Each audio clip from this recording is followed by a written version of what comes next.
All right, everybody, welcome back. So this one takes place in South Korea, Gimhae International Airport, to be exact. Yeah. And we've got an Air Busan Airbus A321 Okay. that is getting ready to take off. It's late Tuesday night. Everything seems normal. Right. And then all of a sudden, there's a fire at the rear of the plane. Oh, wow. Yeah. That's not good. No, not good at all, especially because there are 176 souls on board. Nice. Yeah, so we've got passengers, crew, even an engineer on this flight. Mhm. And yeah, a big fire erupts. Everybody's lives are hanging in the balance. So what everybody got out okay, right? Yeah, that's the crazy part. So everyone manages to get out. They all evacuate using the escape slides. Wow. And I think this really speaks to effective safety procedures and those drills that you always hear about on flights, like they actually work. We always hear about those pre-flight safety demonstrations and, we kind of tune them out. But, Yeah.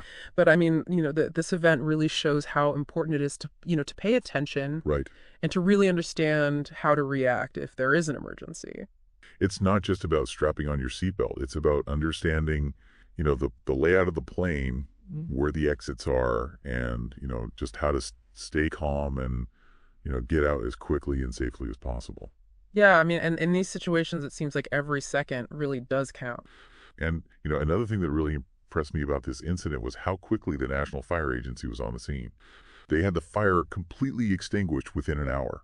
Wow, within an hour. That's incredible. Yeah, so I was kind of curious, how do they manage to tackle a fire on an aircraft so quickly? What's their secret? Well, I mean, airports have these specially trained firefighting teams that are, they're ready to go. Right. And they're equipped to handle these exact situations. And they use these special foam-based extinguishers Oh, that are designed to put out flames really quickly. interesting. Yeah, and prevent them from spreading, kind of like, if you think about a giant can of shaving cream, how that just Yeah. expands and covers everything. It's kind of like that, but designed to, smother a fire. That makes total sense. Yeah. So, okay, so we've talked about how everyone got out safely.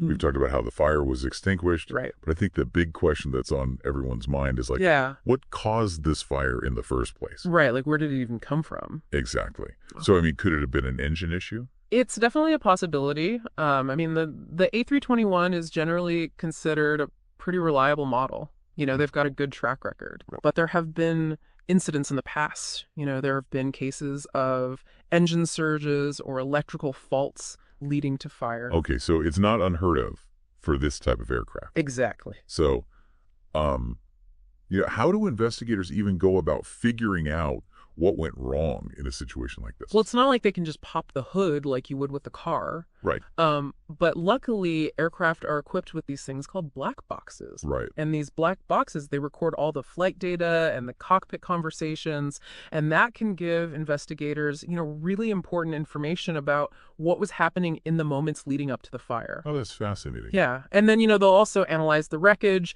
looking for any signs of mechanical failure or fuel leaks or anything like that. So it's like piecing together a puzzle using all these different pieces of evidence. Exactly. But I guess it's not just about the technical aspects, right? I mean, there are human factors to consider as well. Oh, absolutely. Investigating a near miss like this also involves looking at how the pilots responded. Were there any communication issues with air traffic control, things like that.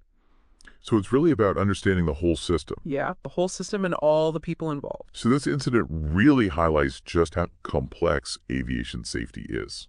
And it reminds us that, while technology is obviously a huge part of it, human actions and decisions are equally crucial. That's a really good point. Yeah. So, okay, to recap, we have a near disaster that was averted thanks to the quick action of the crew and the passengers. Right. And thanks to really effective safety It procedures. sounds like it. But the investigation is still ongoing, so we don't know for sure what caused the fire.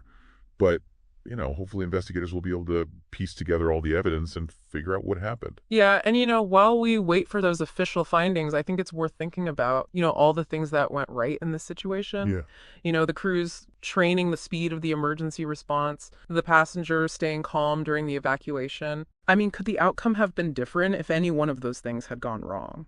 That's a great point, and I think Yeah. it's a really good point to leave our listeners with. Yeah. It really makes you appreciate all the different layers of safety that are in place to try to prevent these kinds of incidents from becoming tragedies.